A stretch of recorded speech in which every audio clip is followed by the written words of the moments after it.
Selamat pagi Pak Enda, kami dari kelompok 4 kelas 10-2 akan menjelaskan video tentang Allah Tritunggal. Sebelum itu kita akan memperkenalkan diri masing-masing. Saya Putri dari kelas 10-2 absen 12. Saya Jasmine dari 10-2 absen 19. Saya Samuel dari kelas 10-2 absen 32. Saya Sena dari 10-2 absen 5. Saya Rafael dari 10-2 absen 31. Saya Lauren dari 10-2 absen 26. Selamat menyaksikan.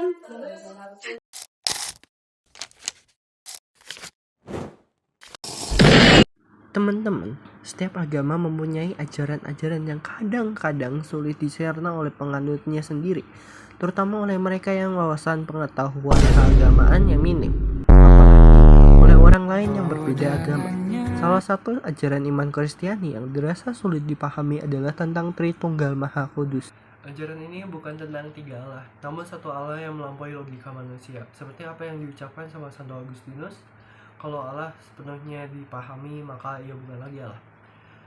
Tritunggal tetap menjadi misteri, namun kitab suci dan ajaran Bapak Gereja memberi dasar untuk memahami dan meneguhkan iman kita. Halo teman-teman. Nah, sekarang saya akan menjelaskan tentang doa kemuliaan atau Gloria.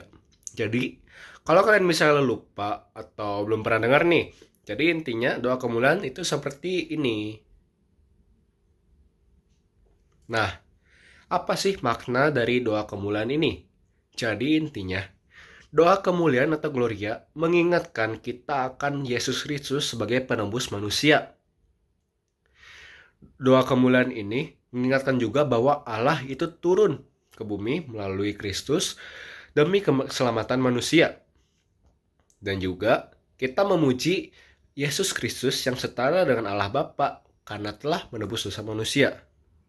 Madah pujian ini mengingatkan kita akan Allah Tritunggal dan Kristus sebagai penebus dosa manusia yang telah mengajarkan ajaran Allah Bapa bersama Roh Kudus yang menjadi pusat cinta kasih dan pujian.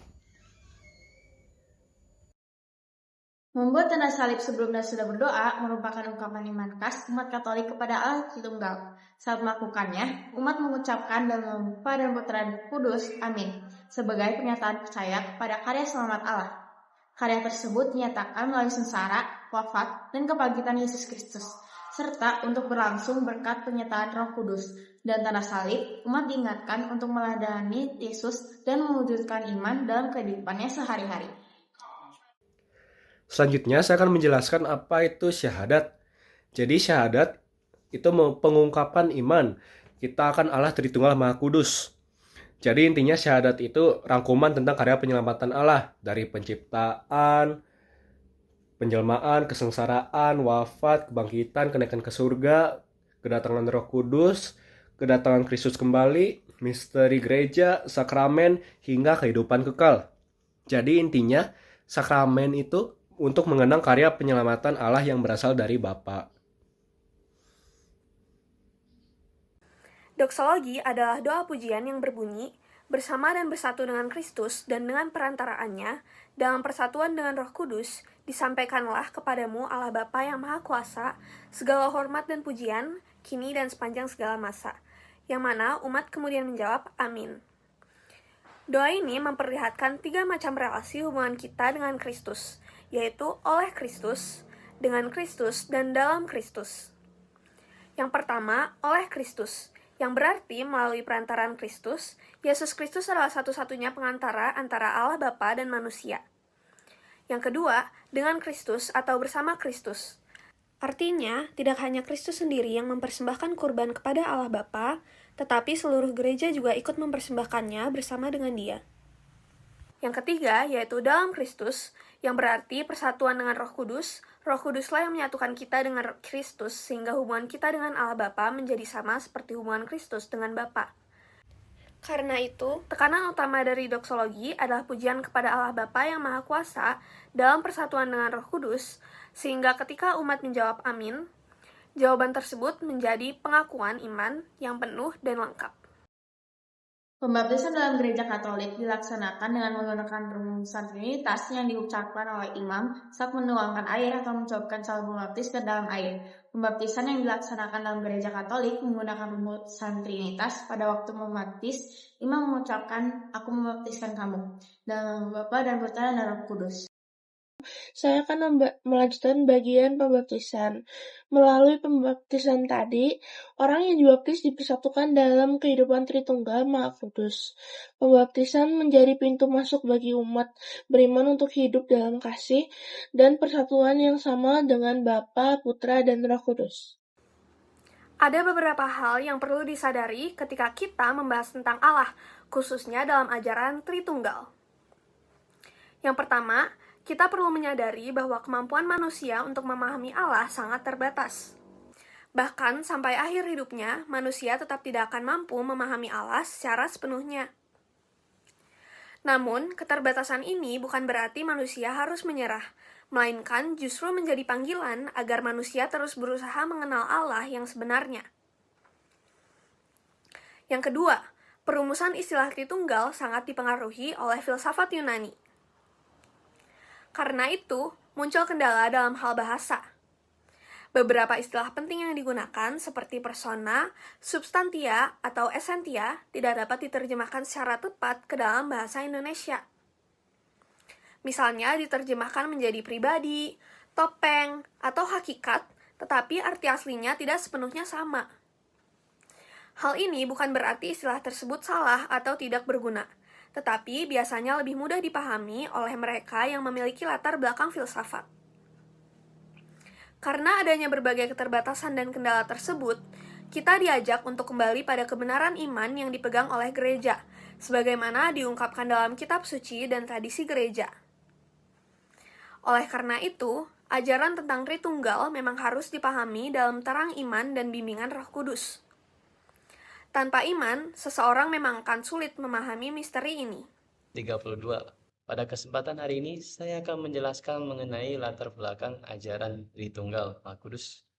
Jadi, istilah Tritunggal Maha Kudus ini baru pertama kali dijelaskan, dimunculkan oleh seorang teolog yang digelari sebagai Bapak Teolog Latin dan Bapak Gereja yang bernama Tertullianus.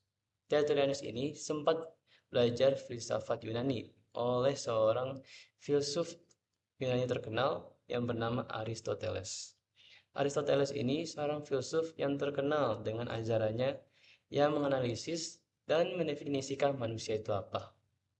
Lalu, Tertullianus ini menggunakan ajaran-ajaran filsafat Yunani ini untuk diterapkan kepada pernyataan Yesus di dalam ayat di Injil Matius, yaitu Matius 28 ayat 19, yang tertulis, "Baptislah mereka dalam nama Bapa, Putra, dan Roh Kudus."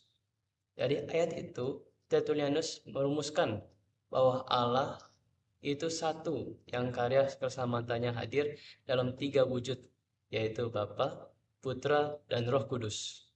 Hasil pemikirannya itu dikembangkan oleh para teolog-teolog yang lainnya selama berabad-abad, sampai dipertegaskan di dalam 2 konsili, yaitu konsili Nikea pada tahun 325 Masehi dan konsili Konstantinopel pada tahun 381 Masehi. Saya akan menjelaskan bagian hal pokok dan makna Allah Tritunggal, yaitu ada 4. Kekudusan atau kesucian diri, kedaulatan Allah, persekutuan kasih dalam keluarga, dan kesaksian di masyarakat sosial. Karena Allah itu kudus, kita diajak untuk menjaga pikiran diri kita sendiri, perkataan, dan perbuatan di depan orang agar kesucian dalam diri kita sendiri tetap ada. Sehingga Allah selalu terasa ada di dalam hidup kita dan diri kita sendiri. Allah meminta kita untuk tidak bertanggung jawab pada kekuatan lain seperti kekayaan, popularitas, dan lain-lain secara berlebihan. Melainkan kita harus percaya bahwa kekuatan sejati itu berasal dari Allah, dan keluarga seharusnya menjadi tempat di mana setiap anggota saling menyayangi secara total, sehati, sejiwa, meniru sebagai Bapa, Putra, dan Roh Kudus, bersatu dalam kasih. Di dunia ini yang cenderung egois dan hanya mencari keuntungan sendiri, kita dipanggil untuk berani berbeda dengan cara peduli pada orang lain di sekitar kita, dan mengutamakan kepentingan bersama dan memberikan perjuangan semaksimal mungkin. Intinya, ajaran ini menekankan bahwa mengimani Allah Tritunggal bukan sekedar teori agama, tapi sebagai gaya hidup yang penuh dengan kasih, kesucian, dan kepedulian baik terhadap diri kita sendiri, keluarga, maupun masyarakat. Jadi, saya akan menjelaskan mengenai pengalaman saya mengungkapkan iman akan Tritunggal Maha Kudus. Dulu saat saya masih di jenjang SMP, saya sekolahnya di sekolah Kristen. Dan oleh sebab itu, setiap kali saat saya mau menggunakan tanda salib, saya sering ditanya oleh teman-teman Kristen saya tentang kenapa saya sering menggunakan tanda salib itu dan arti dari tanda salib itu. Saya menjawab pertanyaan mereka dengan senang hati dan menjelaskan bahwa tanda salib itu merupakan tanda kemenangan dan tanda pengungkapan kita akan Tritunggal Maha Kudus. Dan meskipun saya sering ditanya oleh teman-teman saya dan saya juga kadang-kadang malu, namun saya sangat senang bahwa saya telah mengungkapkan Tritunggal Maha Kudus di dalam kehidupan saya. Meskipun saya berada di lingkungan orang-orang Kristen, tapi saya sangat senang, sangat bahagia sebagai orang Katolik.